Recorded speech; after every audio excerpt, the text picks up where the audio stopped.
Welcome to this Conversations on Groong episode. A quick note for our listeners. Hovik and I really enjoy your thoughtful comments on our YouTube video pages, so keep those comments coming. And even insults, I guess. Yes. As always, the show notes to our videos are at podcasts.groong.org. And of course, we'd also love to have you among our supporters. So just click on the donate button on that page or just visit podcasts.groong.org/donate and become a supporter. Today, we want to talk about Armenia's politics from the perspective of the ARF Dashinq, an opposition party which is a member of the Hayastan Dashinq alliance in the National Assembly.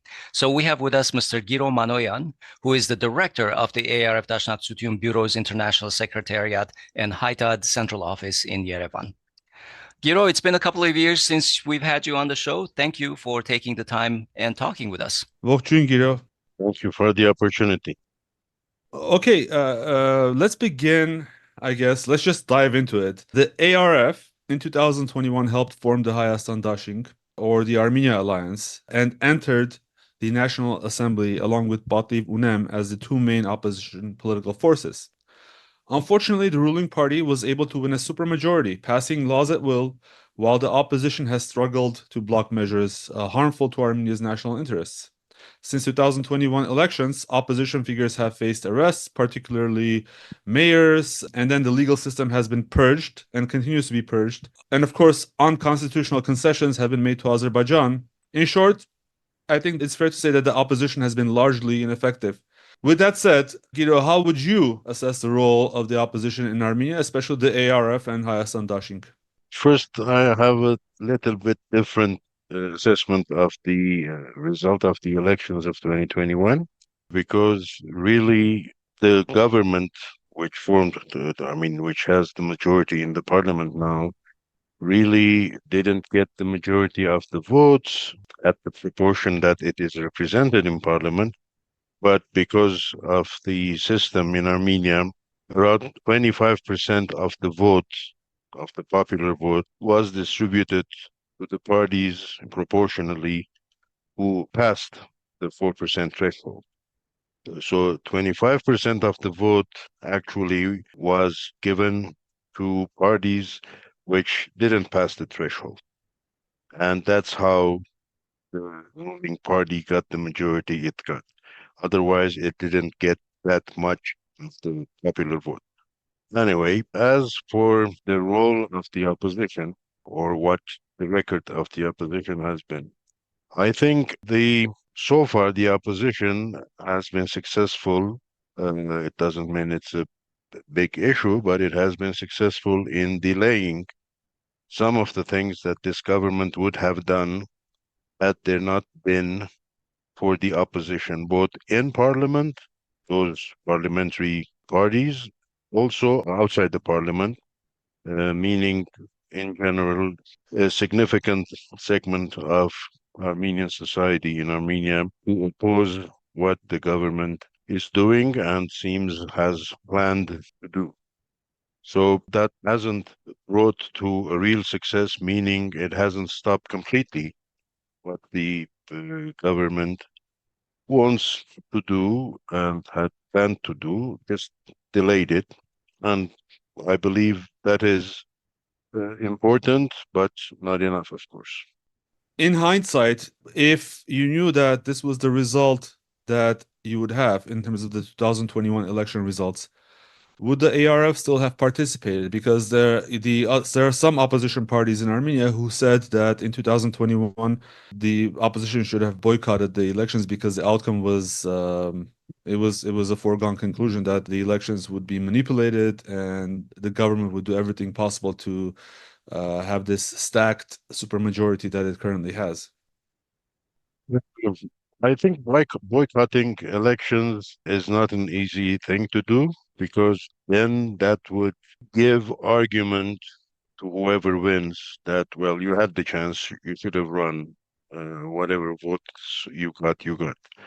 One thing that is not very clear to a lot of people, not only in the diaspora, but including outside Armenia, meaning foreigners, foreign governments, etc., because a lot of times they talk about that this is a legitimate government, they won the elections legitimately, etc. Actually, it is not that simple, because if you look at their election platform of 2021 and what they did less than 6 months after the elections, it's 180 degrees difference. They spoke about reinstating Artsakh territories occupied by Azerbaijan. They did the opposite. They spoke about the right of Artsakh for self-determination. Then they gave that up very quickly. These are at least relating to Artsakh. And there are, of course, other issues relating to Armenia as well. But it seems the current government is favored by almost everybody in the international community, almost, for different reasons.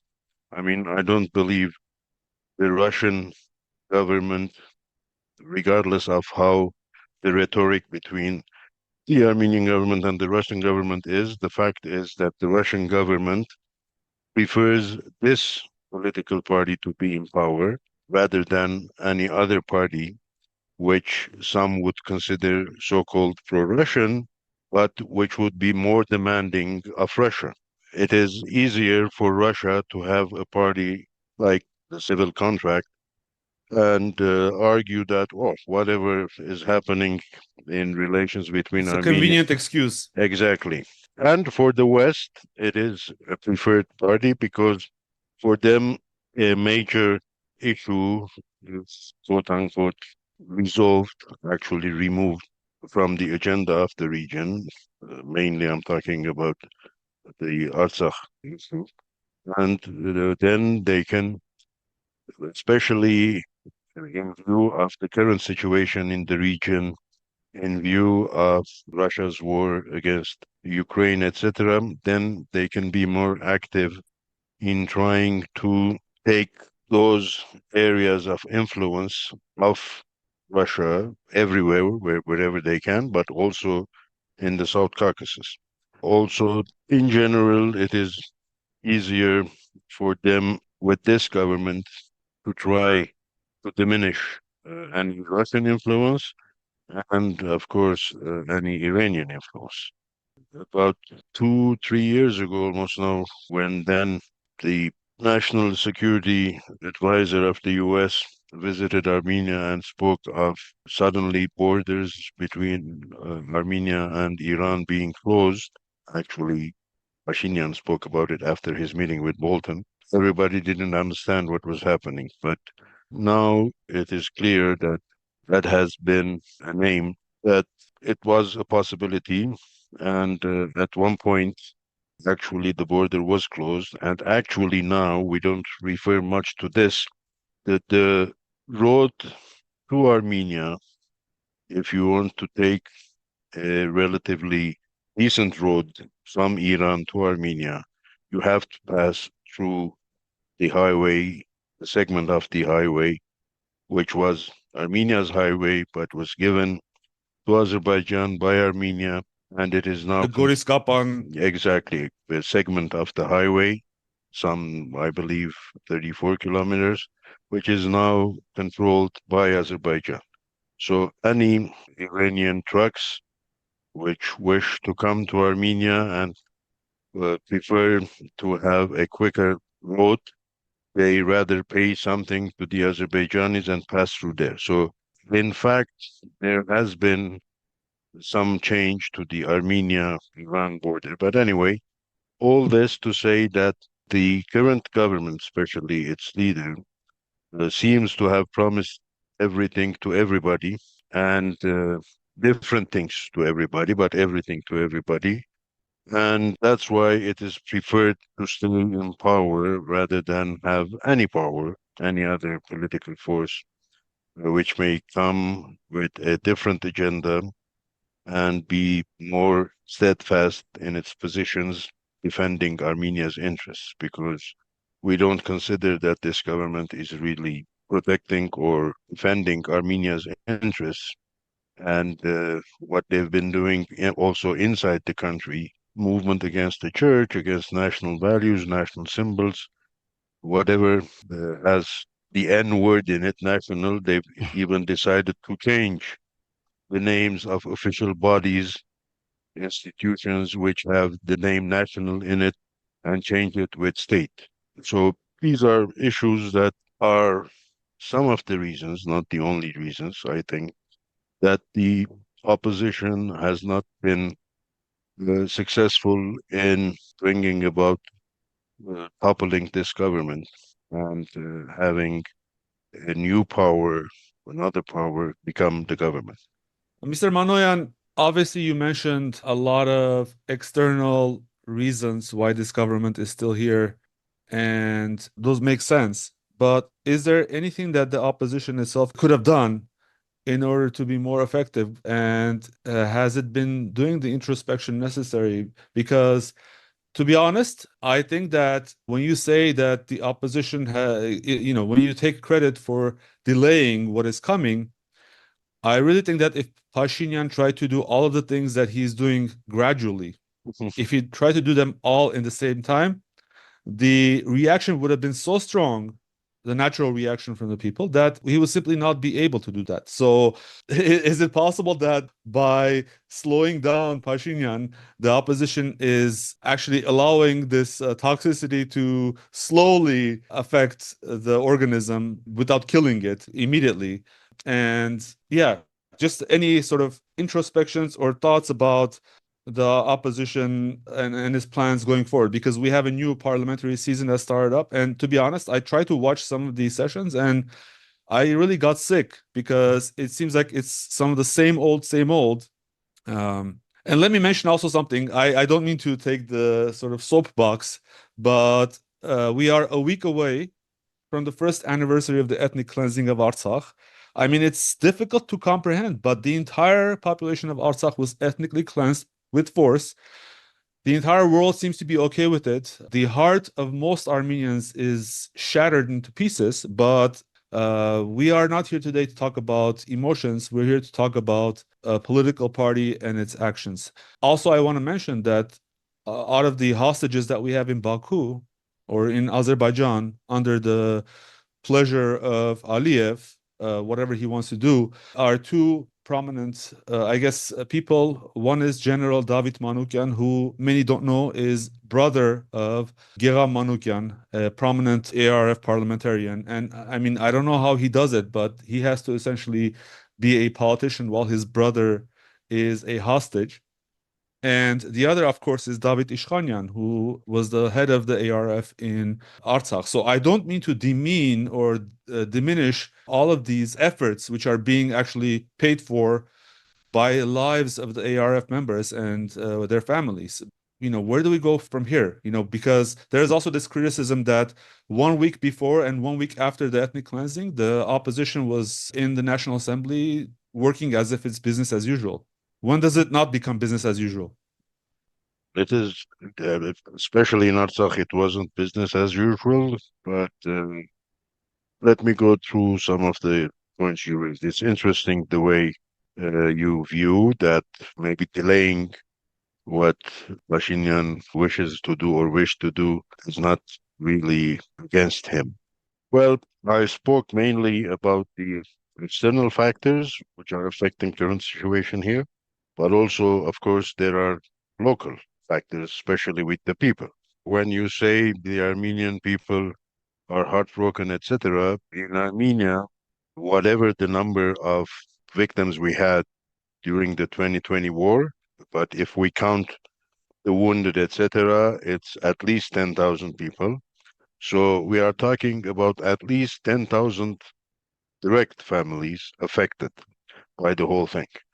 And the twist that Pashinyan is trying to manipulate this sentiment by the people which of course is fear of any new war, is that if we don't do this, then there will be new war. If we don't give in to Azerbaijan's demands, there will be new war. At the same time, of course, is making the case that any so-called peace under these conditions is really null and void because it is being achieved or reached at under direct pressure and use of force in some cases, or the threat of use of force.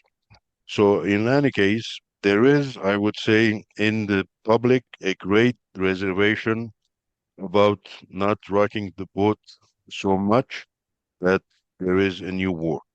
And and the way people, I think, see the issue is that let us hope that eventually these things will pass and there will be real peace. But the thing is, neither Turkey nor Azerbaijan, who are pressuring the Pashinyan government, and with whom I would even go as far as saying Pashinyan is collaborating, want real peace, because for them, this is a great opportunity for Turkey and Azerbaijan to get as much as they can from Armenia, from the Armenians, and they're trying to pressure both, as I said, by using force sometimes or by threatening to use force. And in this situation, it is comprehensible, I would say, understandable that a lot of people who are actually against the policies of Pashinyan have reservations of coming out against him. And another issue, I think, one of the problems the opposition has to tackle is that Pashinyan so far has been successful because he controls a lot of the mass media. You can hear about 10, 20 websites or newspapers, but actually the public television is the main source of information for the great majority of people, and it has the largest outreach. So he has been successful in manipulating the situation and presenting all of the opposition as so-called reformers. Now he's been in power for over 6 years. A lot of people say you are as former as the others. But anyway, that is one issue that the opposition had to tackle.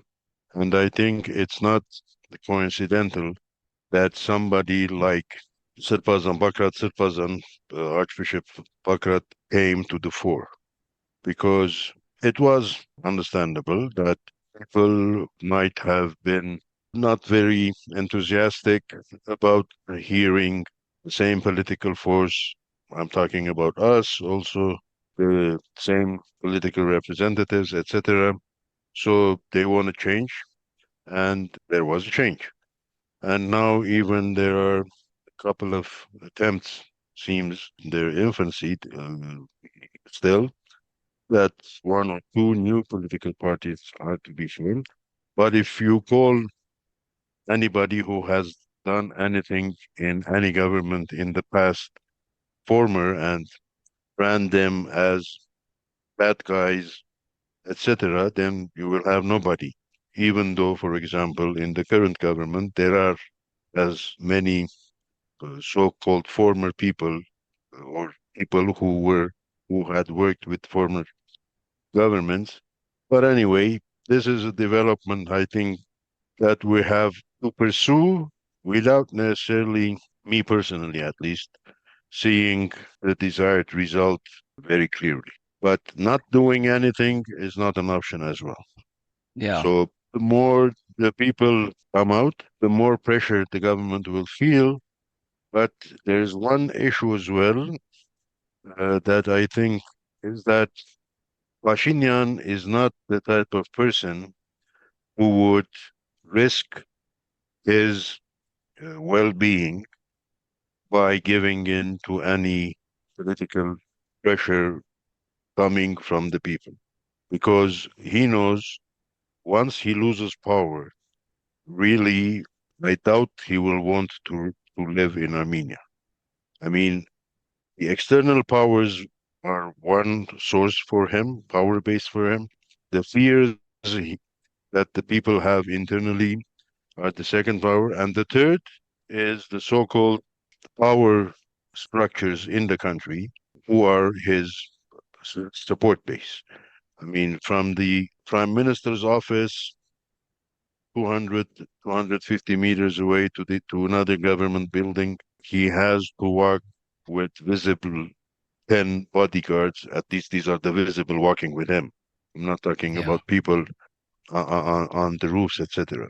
So I don't think he's the type of person who would really give any consideration to what the people are thinking or feeling, because if he had done that, he wouldn't have lied so much, so much. Yeah. Uh, And this is a little bit of a compromise on this situation, right? Because as long as he keeps doing what the external regional powers, global powers want him to do, his getaway is assured because he won't be able to stay in the country. uh, Um, Probably, yes. Giro, what is necessary for the opposition to become more effective going forward? And also, what changes can we expect in the fall, which is kind of a hot time in the politics of the country, towards a more successful parliamentary opposition? The parliamentary opposition is what it is and has the votes that it has. The fall, nothing is going to change in the votes that the opposition has.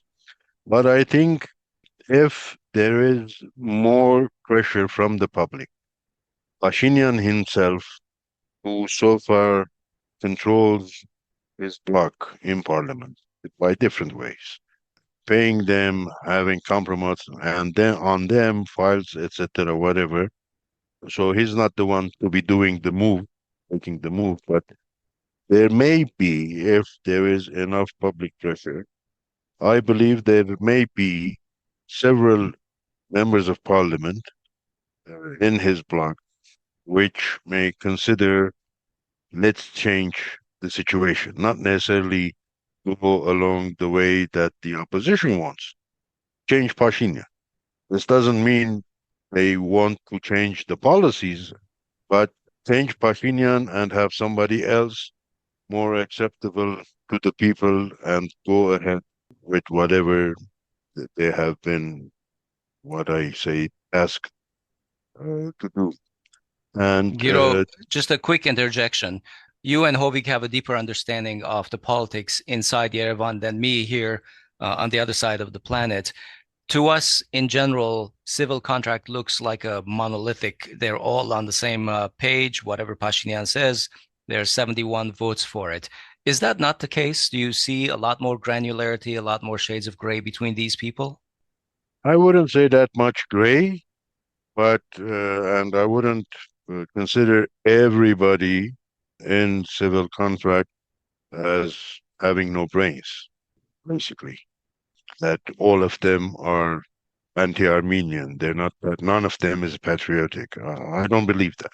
They've been Or at put. least some of them should have a survival instinct, and I mean political survival, obviously. Yeah, they've been put in a situation where they have difficulty moving, but I don't think it is actually monolithic made in stone. I mean, it's monolithic, that's how it seems, but they're humans after all, and they're Armenians after all. And I believe Okay. it depends, again, depends on how many people come out to protest against Armenians' policies, and then things may change because we have today people 2, 3, 4 years ago were with Pashinyan. And they're not in the civil contract now, they're not in parliament now, but they were in parliament. The mayor of Yerevan, 3, 4 years ago, other members of parliament with the same bloc who they criticize Pashinyan. And I think that there are others who also see, what is happening. Although I would say also that some of the things that they pursue have become convictions for them. For some at least. It's not just like somebody's pressuring them, and that's the dangerous part for society in general in Armenia, because then it will take decades again to rectify the damage that is being done now with creating artificial conflict between nation and state.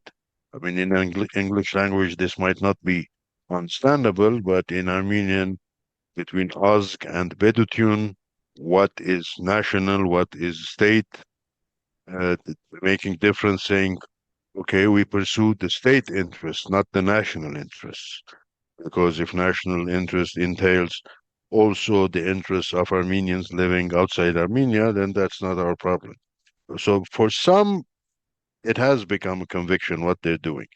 But I believe with a larger number of people would affect some in the civil contract, would affect some in the so-called law enforcing bodies, the power structures, and I wouldn't exclude even some Western powers might start saying, okay, we can do this better if we have somebody else instead of this guy. Hmm. Okay, I think that I have a few more questions about that, but I'll leave it later. So obviously, this government is interested in throwing a monkey wrench in the opposition's workings, and you frequently hear from the government's mouth or from representatives of the government's mouth that the opposition is unsuccessful. It should put down its mandate.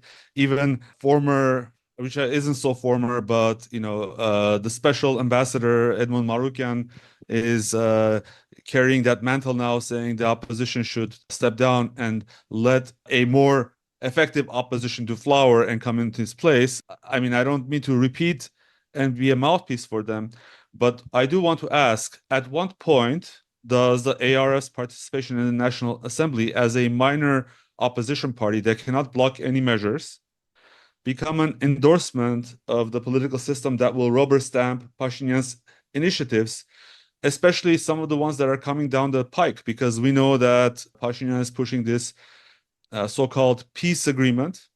So I cannot, for instance, myself envision the ARF in parliament debating or even arguing against a so-called fake peace agreement at the height of their voices, and then Pashinyan simply steamrolls over them and passes that or ratifies that so-called peace agreement. So at what point would the opposition consider putting down its mandates and leaving the National Assembly, if any time? Of course, I can't talk about the whole opposition in parliament, but I think that would be the red line for the NRS, that it's not just voting against. It's even by voting against, if you're legitimizing whatever the process is with the so-called peace agreement, then that is the red line. And but that alone will not create the necessary situation if again there is no public pressure. So inside and outside parliament, opposition, especially opposition by the people, has to be active, and I think that will bear results in the configuration that I said. Not that Pashinyan will go on his own, but that he may be pushed out by his own people with the help of the West so that they will have an easier ride.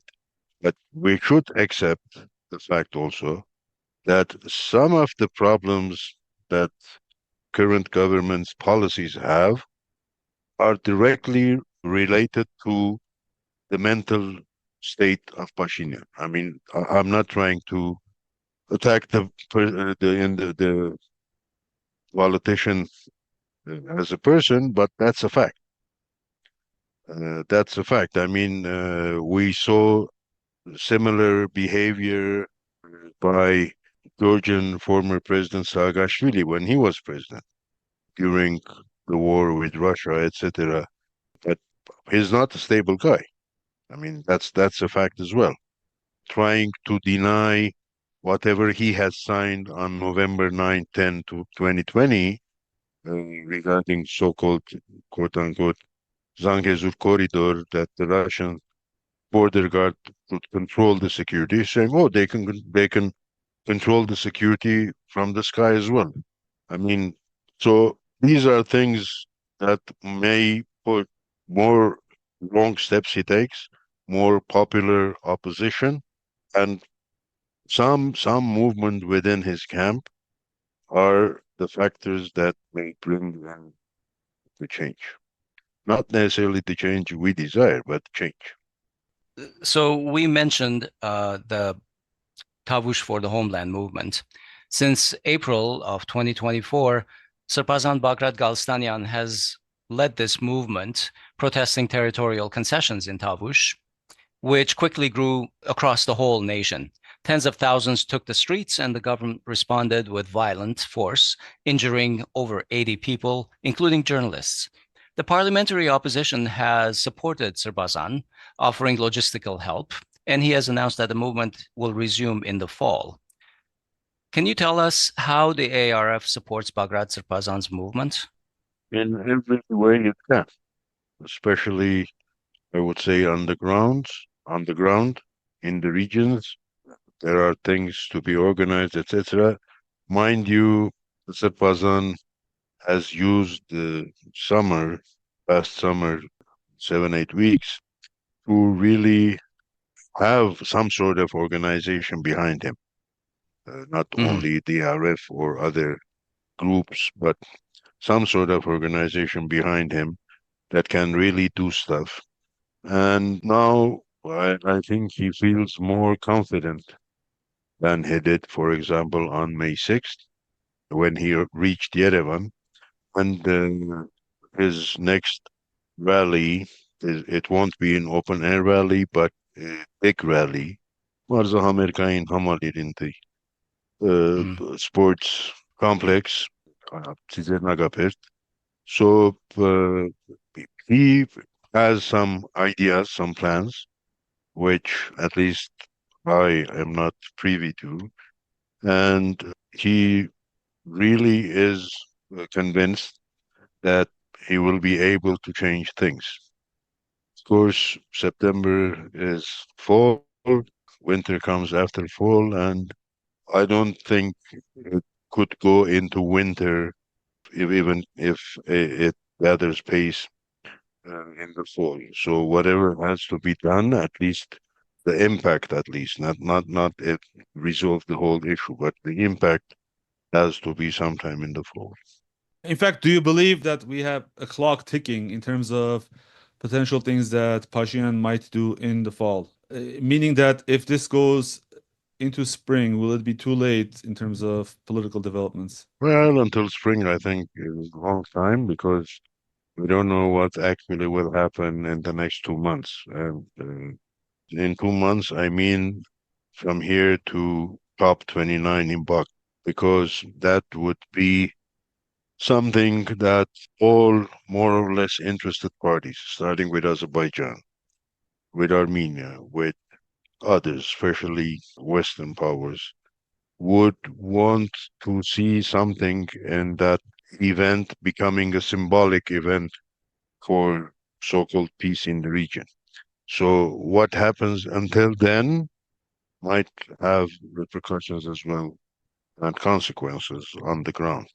So I think that we shouldn't be talking about the spring, but what happens in the next 2 months and how it happens.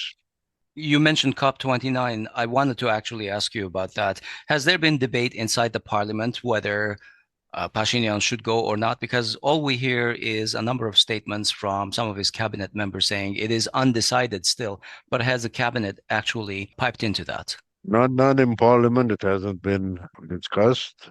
I mean, it hasn't been in the agenda and it hasn't been discussed.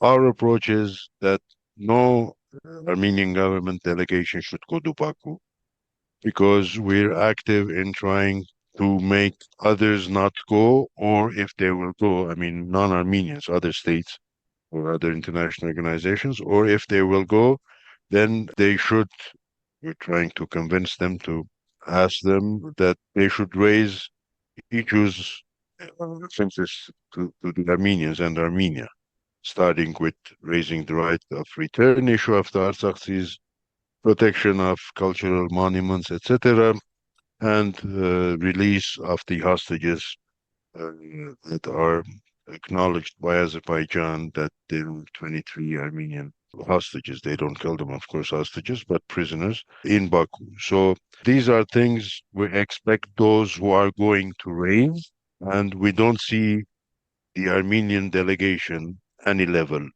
president, prime minister, just a deputy minister, raising these issues. So it will just be giving a positive twist to what Azerbaijan is already doing, greenwashing the whole genocidal ethnic cleansing in Artsakh, distortion, destruction of Armenian monuments, etc., and of course the hostages. So our approach is nobody should go. There have been different opinions within the opposition. And as you said, the issue for the government is that it hasn't been decided yet. Although the way they're trying to twist, I'm a little concerned because now they're saying, well, the invitation is from the UN, not from Azerbaijan. Well, no, Azerbaijan declared a couple of weeks ago that it sent individual invitations to different governments, to different states, and it sent an invitation to Armenia. So it's not just a UN event, it's an invitation from Azerbaijan. Let me interject there because you mentioned UN, we talked about COP29, and I will say that from our own internal Groong channels, we know that UN officials there's a buzz in the community of UN officials about this peace. We know that high-ranking officials are planning on being there. So let me present this nightmare scenario to you. To me, it's a nightmare scenario. There will be a paper called peace agreement that will be signed in Baku. You mentioned hostages. Fine. Aliyev might release a couple of them, or maybe a few of them, or maybe even all of them, in exchange for receiving a Nobel Prize with Pashinyan. Okay, so they will receive a Nobel Prize. Pashinyan will leave the government, will go on a tour around the world, will become a lecturer, and live his wonderful life as a Nobel laureate. Armenians from Artsakh will be forgotten, and Armenia will be essentially depopulated because I don't know what else can be struggled for after that, because the entire world will be motivated. The entire bureaucracy of the huge, inefficient bureaucracy, but will be put into the task at the UN for showing that this is a success when Gaza and Ukraine are raging and they need to draw the public attention from somewhere. They will say, here's a success for the UN and for internationalism or whatever, and they'll try to take credit for it. Meanwhile, whatever wanted to be done by Western powers, whatever wanted to be done by the US, by Pashinyan and Aliyev will be done. And after that, I believe there will be no words left to be said. And we will not even be able to say it because everything that we want to say will be muted by this steamroller that is the UN press office and United States State Department, claiming that this is a success, and anyone who says something against this is a revanchist and so forth and so on. What are your thoughts about that scenario, and what can be done to prevent that scenario? I hope the probability is very low, but it is a possibility that we have to take into account, not necessarily with the whole picture of him getting the Nobel Peace Prize, etc., but just going, signing. But there are several things happening which, at least for me, are not clear. It was Azerbaijan that was pushing for a so-called framework agreement to be signed until COP29. But now, when Pashinyan is saying, let's sign 13 points of the 16-point draft that we have agreed upon and make it a basis for continuation of the dialogue, Azerbaijan is opposing it. Not clear because this is more close to what it had been asking for, meaning let's sign something before or during the COP29 in Baku, and we get whatever we can get from Armenia until then, and then we threaten, push whatever, because it is generally agreed that until November 22, Azerbaijan is not going to use force against Armenia, but on November 23rd, it can use. I mean, once the COP29 is over in Baku, it can use force. So it is. I mean, I don't see it as an eventuality that that is going to happen, but it is not impossible. But I think it is improbable in the whole picture that you presented. But that something may be signed before COP, I don't think that's improbable. Something, whatever.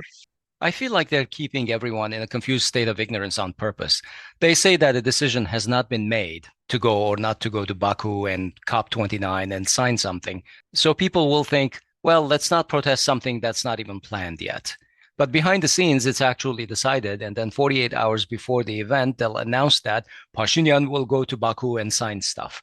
And then it's too late to protest or do anything about it. So it seems to me that this is a tactical ploy to keep everyone on their back feet in an indecisive wait state until they are ready to make their next bad decision. Well, yes, I think Turkey has taught some lessons to Azerbaijan, bring everybody's expectations down, uh, and then if they take a very minute step, they say, well, we did this. I mean, Turkey has been doing that both internally and externally for decades now, trying to show, no, this is impossible, oppressing this, oppressing that, and then suddenly, very small step, trying to show that, well, it is taking the right steps. I agree with Hovik that most probably the 15 after 23 hostages, I mean, all those who are not part of the Artsakh political and military leadership might be set free. Might be set free even before probably COP, and that may give Pashinyan the excuse saying, well, I had to go because I'm bringing home these people, etc. But I don't think any substantial change in the situation will happen, but they may be steps taken to just go as if there is movement forward. Giro, I'm going to circle back to the Tavush movement. A couple of days ago, Bagrat Srbazan said that he met with Robert Kocharyan and Serge Sargsyan ahead of the September 22 town hall. Do we know what was discussed? Personally, I really don't know, partly because of my preoccupation with activities. I mean, our office's activities, mainly at the party's international relations or ITAT activities, and we're focused on COP29 now. But I wouldn't say the ARS doesn't know.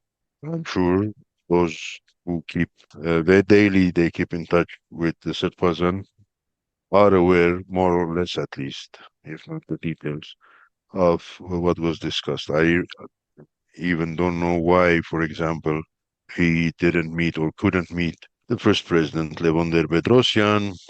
I just heard the news that he says because of a valid reason that the Bedrossian's office gave for the meeting not to happen. So I'm not sure. Interesting. Yeah. Okay. I'm gonna drill into this Bagrat Srbazan movement. We are hearing almost. I don't mean to criticize the Srbazan directly, but maybe people around him. The movement says, first of all, this will be not a movement that involves any formers. There are a significant number of people. I think Ter-Petrosyan left the movement, but previously he's been featured prominently now on public TV, saying that there is a risk of the formers coming back. But at the same time, you mentioned that the ARF and even the Republican Party has said that they support any movement, including Bagrat Srbazan's movement, to have success on the streets. If there specifically, I believe, to quote Hovik Manucharyan, who was on our show, he said, if there is a movement on the streets against Pashinyan, then a legitimate movement, then we will be next to it. So how do we address this seemingly paradoxical or contradictory notion wherein, we shouldn't have anyone from the opposition actively involved, but at the same time, you should be actively involved because this is for our essentially national salvation in one sense. And ultimately a political issue. Yeah, this is a political issue. And how do you draw the line? And what's the experience with the Serpazan movement? When he says, I think he mentioned once, the Serpazan said, if or someone said, if you will stand exactly where the Serpazan tells you to stand, not too close, not too far. But where is the Serpazan telling you to stand? I think what at least an important segment of society wishes for, not that the so-called formers are not active in toppling the government, but in themselves coming to power after the government of Pashinyan is toppled.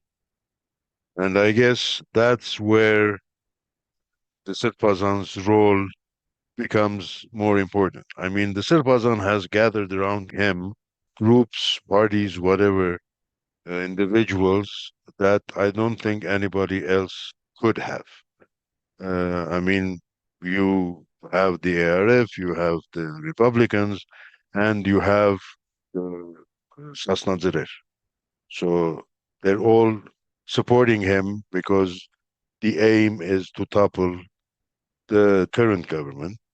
My impression, it is just an impression, is that at least the second and third presidents, Kocharyan and Sargsyan, have understood that in no way they can have any role if Pashinyan government is brought down. They cannot have any role, not directly, not only directly, but even in many cases indirectly. It doesn't mean that no Republican can be part of the government that the Serpazan may decide on, but I don't think that will be a decision based on his discussions with the Republicans or with Kocharyan or with us. If he gets there, I mean, if he is successful, the Serpazan, if he is successful in bringing the change that so many are looking forward for, then I think no matter how political the issue is, a lot of political circles will give him leeway to say, okay, it was you who brought it to here, and then you carry from here. This doesn't mean that he will not consult anybody, but I don't think if he gets there, he could be led by anybody.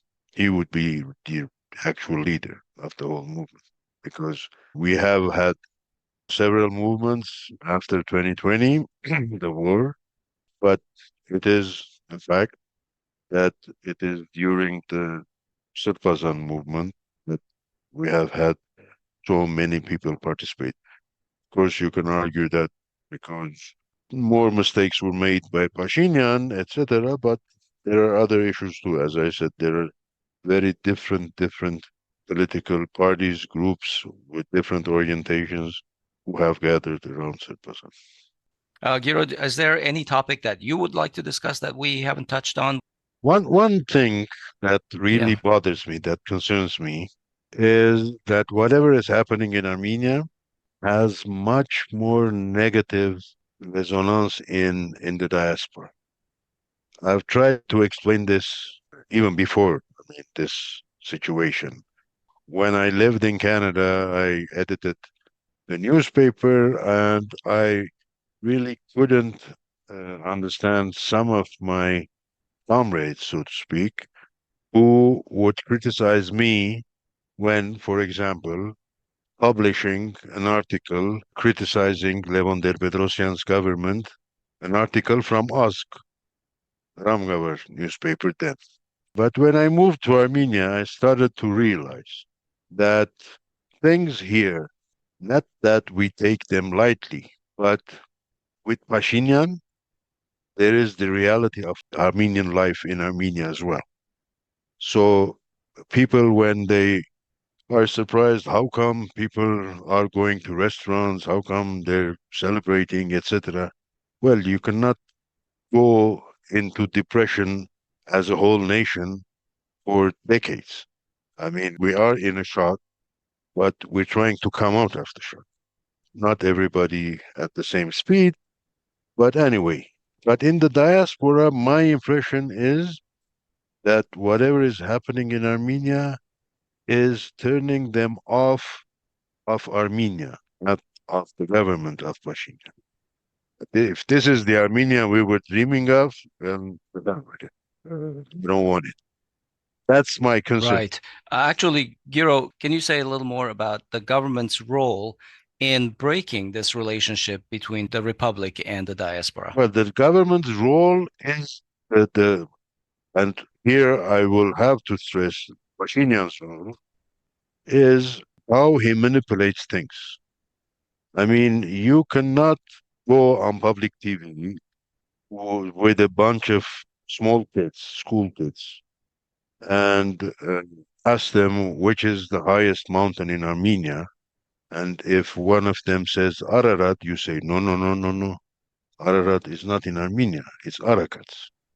So these are things that, of course, people hear, but my impression is that in the diaspora, it is also perceived that it's not only Pashinyan doing this, it's the whole government, maybe, because he's the head of the government. It's not only the And the people government, are okay with it. it's not in only the government, it's the whole people because they're okay with it. How come they're not coming out, they're not shooting him or whatever?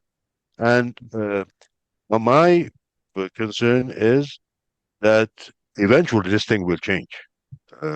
One day or another, this thing will change. And it will be a very difficult task to try to bring some sort of pride into the Armenians worldwide, of course, Armenians living in Armenia as well, for just being Armenia, for having an independent Armenia, etc. Because I've known from my circle of friends back in Canada, for example, or other places where they say, if this is the Armenia we were fighting for or dreaming of, then I don't want this Armenia. So the role of the government is, again, not the whole government in the sense that they're not doing it. All of them are supporting him, but the main actor is Pashinyan himself, is how he manipulates. The difference that suddenly he has come up with a new idea that this is real Armenia. So there is historic Armenia and this is real Armenia. By, for example, changing the topic of Armenian history. Now it is called History of Armenia, which should be the history of the state of Armenia whenever there was a state, and the periods in between, which happen to have to be longer than the periods that we have had state. But anyway, I mean, this manipulation with him, I mean, I don't think this is something Azerbaijan is making him say. This is the Giro, my circle of friends also have the same problem as yours. There's a national depression. We can say that it's a national depression because we're not part of the state, but you can probably tell them that this is the Armenia that we were dreaming about, but this is not the state that we were dreaming about. And frankly, if I can just also add, it's also very easy in this geopolitical climate to achieve what Pashinyan is achieving because, with all this Russia versus West rhetoric, it becomes easier to silence people who might actually agree that Armenia's national interests as a state, as a people even. Okay, let me put it a different way. Prior to this East versus the West, we sold Armenians, the global Armenia, plus, its diaspora, as a bridge between the East and the West, because we had multiple diasporas. We spoke all the languages of the major, world centers. And it is now difficult when there is this outright war. It's difficult to say that Armenians in the US can be a bridge between Russia and the West. And in fact, people who live here have a job and they participate in this society, which is pretty much geared towards war with Russia. So it's not that they want to. Taxes where the money goes. I mean, I had Russia and Armenia. just personally, yes, I was born in Armenia, but since the age of 10 or 11, I grew up in the diaspora, and it's unbelievable to me that all of my friends who we participated in April 24 rallies, any national event of significance to Armenia, including the Republic of Armenia, not just Armenians, we went through a lot together, and now all those people are silent. And at the best, they can say, well, what can I do if the people in Armenia voted for Pashinyan. And that's also an easy cop-out. And I want to just mention this to my friends who listen. It's very easy, and they have all the reason to do that given all the circumstances that we have right now. I don't know, you may have heard what Pashinyan said a couple of weeks ago about exactly what you were referring to. That we have been taught, he said, that our youth were able to go against what the KGB was trying to force the people to do regarding April 24. But is that true? No, he said, it's the KGB who managed to make the youth do whatever they wanted to do without them knowing that they're doing whatever the KGB wants them to do. This is how much distortion of the past is going, not only the past, the present. I mean, look at the war and since the war, 2020 war, and since the war, the distortion that he's brought into. And then, of course, when you distort the past, you distort the present, then you cannot have a vision for the future because it's all based on distortion. So that's the greatest harm he's doing to Armenian diaspora relations, I think. Well, next year will be the 110th anniversary of the genocide. I hope that it's a big commemoration, both in the Republic and in the diaspora. Hopefully. All right. Let's leave it there for today. Thank you, Giro, for joining us. Thank you. Thank you for the opportunity. That's our show today. This episode was recorded on September 13, 2024. And folks, don't forget to leave a comment under the YouTube video or wherever else you're listening to us. And lastly, podcast.groong.org/donate to help us increase our reach. Any support that you provide will be appreciated. We've been talking with Mr. Giro Manoyan, who is the director of the ARF Dashinq Bureau's International Secretariat and Haytad Central Office. Հոհիտա բյուրոյի հայտարարի եւ քաղաքական հարցերու գրասենյակի պատասխանատուն է. For more information about this episode and the people participating in it, please check out our show notes at podcasts.groong.org/episode number. So for example, this episode would be podcasts.groong.org/364. I'm Asbed Bedrossian. And this is Hovik Manucharyan. Please follow us on social media and follow us everywhere you get your Armenian news. The links are in the show notes. Thanks for listening. We'll talk to you soon.